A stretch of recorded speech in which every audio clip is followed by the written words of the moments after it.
Hi,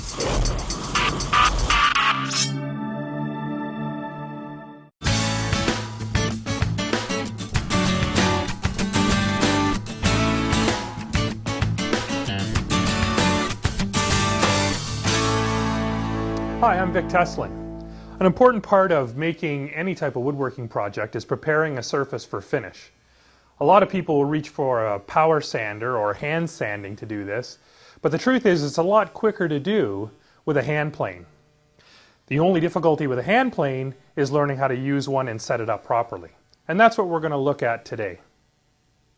As with any hand tool, you're going to want to make sure that the blade is properly prepared. In the case of a smoother, you're going to want a slight camber on the blade just to keep the corners of the blade out of the work. So now that you've got your blade prepared, you're going to insert it into the plane and just get it in there as straight as you can visually, making sure, of course, that it's mounted onto the adjuster. And then you're going to put your lever cap on, and again, make sure that it's nice and straight as well. You're only going to want to hand tighten that knob. Any tighter than that is going to make it difficult to adjust. Make sure that the mouth is open, wide open, and now you're going to advance the blade out of the body a great amount, probably by about a 1/16 or an 1/8 of an inch.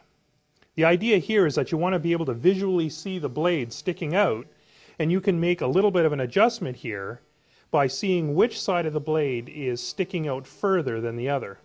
In this case, the left-hand side is sticking out further, so you're going to want to move this adjuster to the left. Whatever side is highest, that's the side you move the adjuster to. Now, I prefer to use a small plane adjusting hammer simply because it's easier to control the adjustment. So I'm just going to wrap on the side of the adjuster here a little bit, and that's looking pretty good.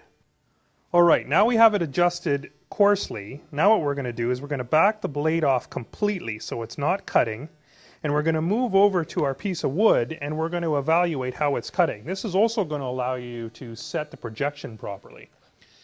So with the blade not cutting, we're going to start moving the plane back and forth on the wood. With your other hand, you're going to start to adjust the blade forward until it starts to cut, and you're going to observe where that shaving comes out of the mouth.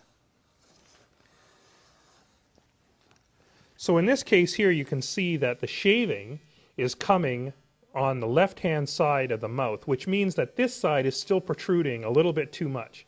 So I'm going to take my plane adjusting hammer and I'm going to just move the knob a little bit more to that side, because that's the side that's high. I'm going to clear out the shavings and see how we do again here.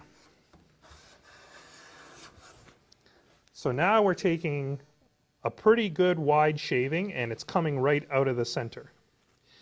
This is a little bit heavy of a shaving, and sometimes that happens when you make the adjustment, but we're going to back it off again now that we've got it set and go from there.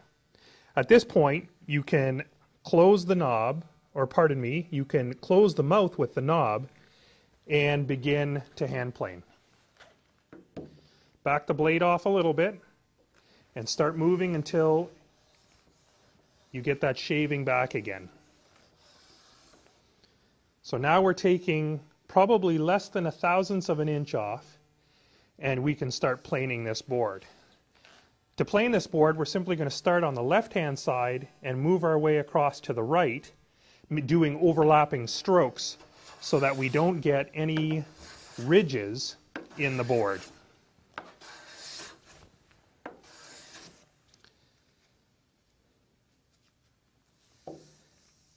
So at this point, this has cleaned up all of the machining marks, and this piece is already ready for finish. Another couple of tips that I find helpful when using a smoothing plane is to always have a little bit of paraffin wax either on your bench or in your apron. I apply the wax to the sole of the plane so that it provides a little bit of lubrication. Now, this isn't going to mess up any of your finishing options or anything like that. All it's going to do is allow the plane to glide across the wood a little easier. Another great tip is you always get a little bit of streaking on the wood from using a hand plane, regardless of how well you sharpen it. And the easiest way to take care of that is to just use the shavings that you generated from the hand planing, ball them up, and burnish the surface of the wood with them. This will remove the shavings. They have just enough tooth to polish the wood. and you're going to get an even glossier surface than just off the plane alone. As with any other woodworking tool, setting them up is simply knowing the steps to take to do it. Now that you've seen how it's done, there's no reason you shouldn't be able to set up your own smoother and take beautiful shavings with it.